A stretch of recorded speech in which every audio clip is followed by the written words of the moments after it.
কারে শিক্ষা দিতে হবে আর কারে কুশিক্ষা দিতে হবে, হবে না তো। ঘুরে ফিরে এটা খুবই খারাপ উদাহরণ তৈরি হবে।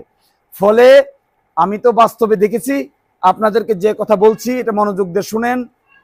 ওনারা দুইজন এখানে আছেন, তিনি এর বয়সে আমি জিজ্ঞাসা করছি প্রায় নাকি 15 থেকে 20 বছরের বড়। খোরাত্তো ভাই, তো এই খোরাত্তো ভাই এর চাইতে সেই বলেছে 15 থেকে 20 বছরের বড়। তাহলে এই ছোটর সামাজিক রীতি কি? এই ছোটর বড়র প্রতি একটা দায়িত্ব আছে, আর এই বড়র ছোটর প্রতি আরেকটা দায়িত্ব আছে। এইটাই সামাজিক রীতি। এইটা সামাজিক রীতি না যে বড়কে বড়র মতো ভাগায় দাও আর ছোটকে ছোটর মতো ভাগায় দাও, এটা তো সামাজিক রীতি না। সামাজিক রীতি কি? যিনি সিনিয়র, যিনি সম্মানী বড় ভাই, তাকে সম্মান প্রদর্শন করা ছোট ভাইয়ের দায়িত্ব না? দায়িত্ব।